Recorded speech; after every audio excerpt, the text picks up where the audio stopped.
يعلم ما تصنعون ولا تجادلوا أهل الكتاب إلا بالتي هي أحسن إلا الذين ظلموا منهم وقولوا آمنا بالذي أنزل إلينا وأنزل إليكم وإلهنا وإلهكم واحد ونحن له مسلمون وكذلك أنزلنا إليك الكتاب فالذين آتيناهم الكتاب يؤمنون به ومن هؤلاء من يؤمن به وما يجحد بآياتنا إلا الكافرون وما كنت تتلو من قبله من كتاب ولا تخطه بيمينك إذا لارتاب المبطلون بل هو آيات بينات في صدور الذين أوتوا العلم وما يجحد بآياتنا إلا الظالمون وقالوا لولا أنزل عليه آيات من ربه قل إنما الآيات عند الله وإنما أنا نذير مبين أولم يكفهم أنا أنزلنا عليك الكتاب يتلى عليهم إن في ذلك لرحمة وذكرى لقوم يؤمنون قل كفى بالله بيني وبينكم شهيدا يعلم ما في السماوات والأرض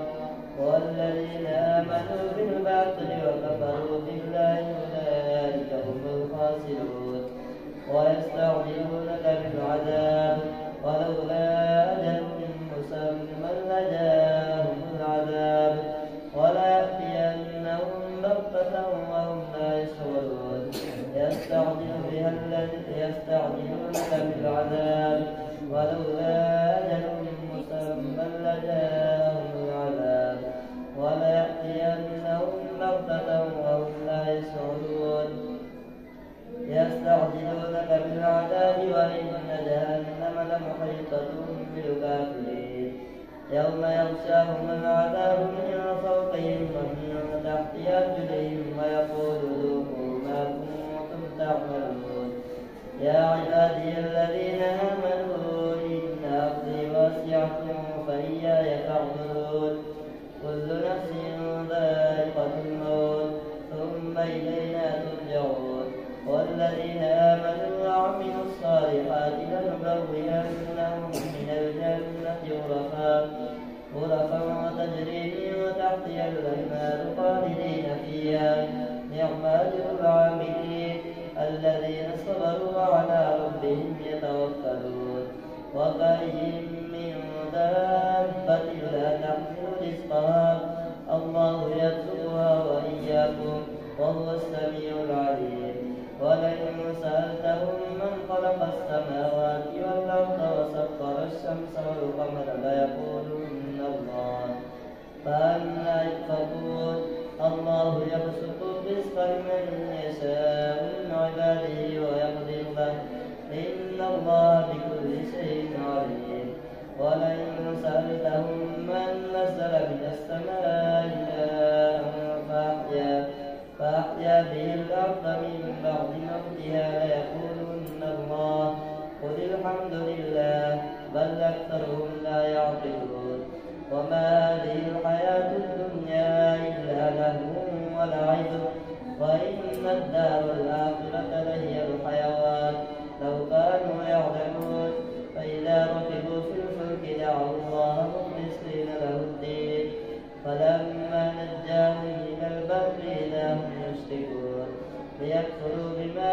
آتيناهم وليتمتعوا فسوف يعلمون أولم يروا أنا جعلنا حرما آمنا ويتخطف الناس من حولهم أفبالباطل يؤمنون وبنعمة الله يكفرون ومن أظلم ممن افترى على الله كذبا أو كذب بالحق لما جاءه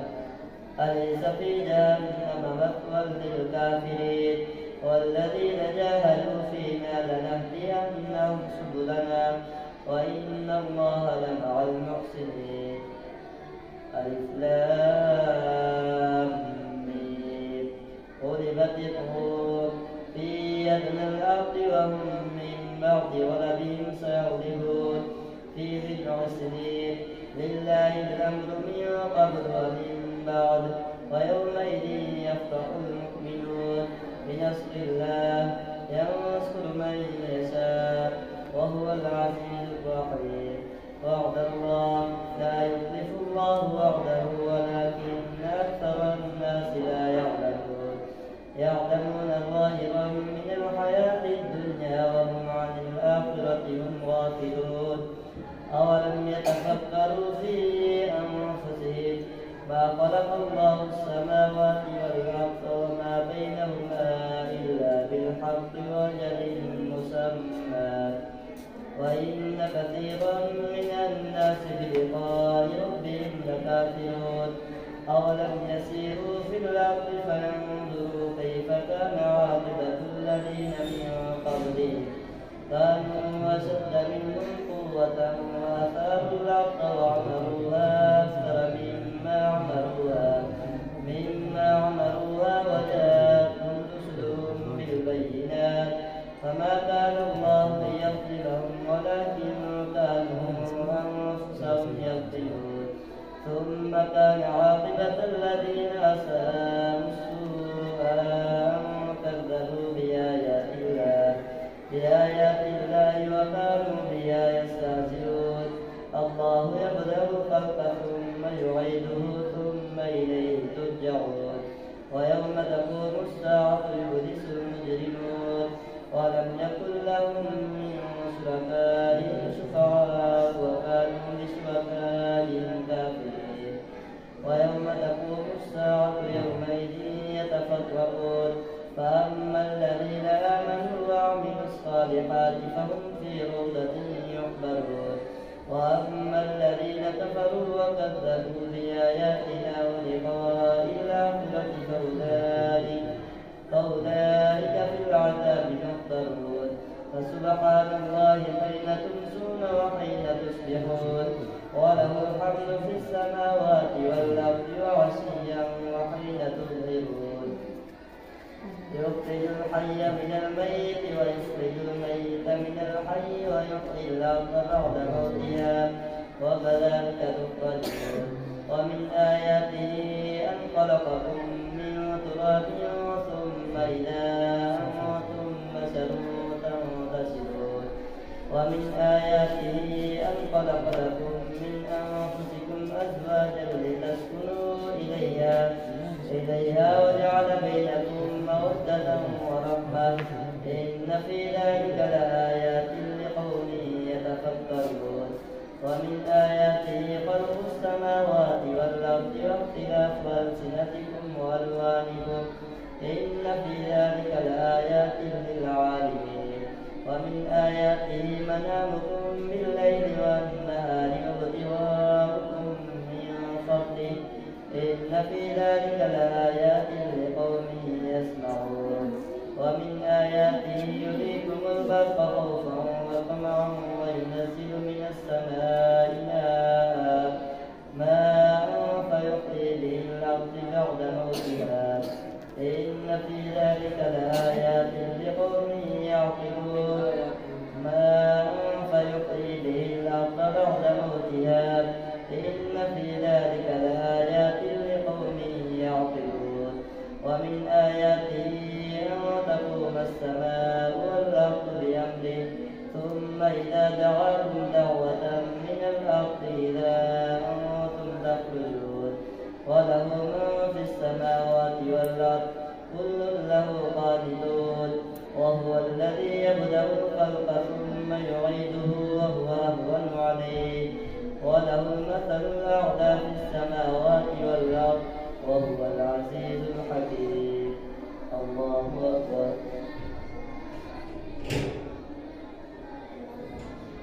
سمع الله لمن حمده الله أكبر الله أكبر الله أكبر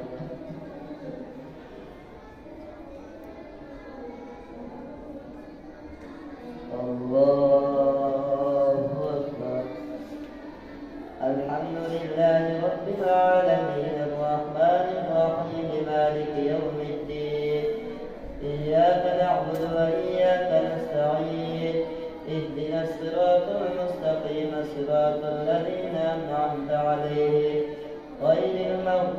عليهم ولا الضالين. ضرب لكم مثلا من أنفسكم هل لكم مما ملكت أيمانكم من شركاء فيما رزقناكم فأنتم فيه سواء تخافونهم كخيفتكم أنفسكم كذلك نفسر الآيات لقوم يعقلون بل اتبع الذين ظلموا أهواءهم بغير علم فمن يهدي من أضل الله وما لهم من ناصرين. فأقم وجهك للدين حنيفا فطرة الله التي فطر الناس عليها لا تبديل لخلق الله ذلك الدين القيم ولكن أكثر الناس لا يعلمون. منيبين إليه واتقوه وأقيموا الصلاة ولا تكونوا من المشركين من الذين فرقوا دينهم وكانوا شيعا كل حزب بما لديهم فرحون. وإذا مس الناس ضر دعوا ربهم منيبين إليه ثم إذا أذاقهم منه رحمة إذا فريق منهم بربهم يشركون ليكفروا بما آتيناهم فتمتعوا فسوف تعلمون.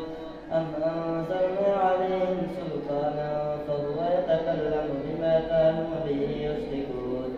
وإذا أذقنا الناس رحمة فرحوا بها وإن تصبهم سيئة بما قدمت إذا هم يقنطون. أولم يروا أن الله يبسط الرزق لمن يشاء وإذا أذقنا الناس رحمة فرحوا بها وإن تصبهم سيئة بما قدمت أيديهم إذا هم يقنطون. أولم يروا أن الله يبسط الرزق لمن يشاء من عباده ويقدر إن في ذلك لآيات لقوم يؤمنون. فآت ذا القربى حقه والمسكين وابن السبيل ذلك خير للذين يريدون وجه الله وأولئك هم المفلحون. وما آتيتم من ربا ليربو في أموال الناس فلا يربو عند الله وما آتيتم من زكاة تريدون وجه الله فأولئك هم المضعفون. الله الذي خلقكم ثم رزقكم ثم يميتكم ثم يحييكم هل من شركائكم من يفعل من ذلكم من شيء سبحانه وتعالى عما يشركون. ظهر الفساد في البر والبحر بما كسبت أيدي الناس ليذيقهم بعض الذي عملوا لعلهم يرجعون. قل سيروا في الأرض فانظروا كيف كان عاقبة الذين من قبل كان أكثرهم مشركين. فأقم وجهك للدين القيم من قبل أن يأتي يوم لا مرد له من الله يومئذ يصدعون. من كفر فعليه كفره ومن عمل صالحا فلأنفسهم يمهدون ليجزي الذين آمنوا وعملوا الصالحات من فضله إنه لا يحب الكافرين. ومن آياته أن يرسل الرياح مبشرات وليذيقكم من رحمته ولتجري الفلك بأمره ولتبتغوا من فضله ولعلكم تشكرون. ولقد أرسلنا من قبلك رسلا إلى قومهم فجاءوهم بالبينات فانتقمنا من الذين أجرموا وكان حقا علينا نصر المؤمنين. الله الذي يرسل الرياح فتثير سحابا فيبسطه في السماء كيف يشاء ويجعله كسفا فترى الودق يخرج من خلاله فإذا أصاب به من يشاء من عباده إذا هم يستبشرون. وإن كانوا من قبل أن ينزل عليهم من قبله لمبلسين. فانظر إلى آثار رحمة الله كيف يحيي الأرض بعد موتها إن ذلك لمحيي الموتى وهو على كل شيء قدير ولئن أرسلنا ريحا فرأوه مصفرا لظلوا من بعده يكفرون فإنك لا تسمع الموتى ولا تسمع الصم الدعاء إذا ولوا مدبرين وما أنت بهاد العمي عن ضلالتهم إن تسمع إلا من يؤمن بآياتنا فهم مسلمون الله الذي خلقكم من ضعف ثم جعل من بعد ضعف قوة ثم جعل من بعد قوة ضعفا وشيبا يخلق ما يشاء وهو العليم القدير ويوم تقوم الساعة يقسم المجرمون ما لبثوا غير ساعة كذلك كانوا يؤفكون وقال الذين أوتوا العلم والإيمان لقد لبثتم في كتاب الله إلى يوم البعث فهذا يوم البعث ولكنكم كنتم لا تعلمون فيومئذ لا ينفع الذين ظلموا معذرتهم ولا هم يستعتبون ولقد ضربنا للناس في هذا القرآن من كل مثل ولئن جئتهم بآية ليقولن الذين كفروا إن أنتم إلا مبطلون كذلك يطبع الله على قلوب الذين لا يعلمون فاصبر إن وعد الله حق ولا يستخفنك الذين لا يوقنون ألف لام ميم تلك آيات الكتاب الحكيم هدى ورحمة للمحسنين الذين يقيمون الصلاة ويؤتون الزكاة وهم بالآخرة هم يوقنون أولئك على هدى من ربهم وأولئك هم المفلحون ومن الناس من يشتري لهو الحديث ليضل عن سبيل الله بغير علم ويتخذها هزوا أولئك لهم عذاب مهين وإذا تتلى عليه آياتنا ولى مستكبرا كأن لم يسمعها كأن في أذنيه وقرا فبشره بعذاب أليم إن الذين آمنوا وعملوا الصالحات لهم جنات النعيم خالدين فيها وعد الله حقا وهو العزيز الحكيم خلق السماوات بغير عمد ترونها وألقى في الأرض رواسي أن تميد بكم وبث فيها من كل دابة وأنزلنا من السماء ماء فأنبتنا فيها من كل زوج كريم هذا خلق الله فاروني ماذا خلق الذين من دونه بل الظالمون في ضلال مبين ولقد آتينا لقمان الحكمة أن اشكر لله ومن يشكر فإنما يشكر لنفسه ومن كفر فإن الله غني حميد وإذ قال لقمان لابنه وهو يعظه يا بني لا تشرك بالله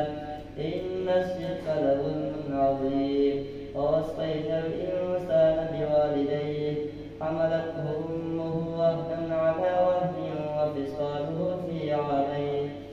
عامين أن اشكر لي ولوالديك إلي المصير وإن جاهداك على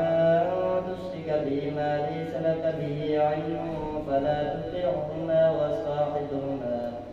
وصاحبهما في الدنيا معروفا واتبع سبيل من أناب إليه ثم إلي مرجعكم فأنبئكم بما كنتم تعملون يا بني إنها إن تك مثقال حبة من خردل فتكن في صخرة أو في السماوات أو في الأرض يأت بها الله إن الله لطيف خبير يا بني أقم الصلاة وأمر بالمعروف وانه عن المنكر المختار واصبر على ما أصابك إن ذلك من عزم الأمور ولا تصعر خدك للناس ولا تمش في الأرض مرحا إن الله لا يحب كل مختال فخور واقصد في مشيك واغضض من صوتك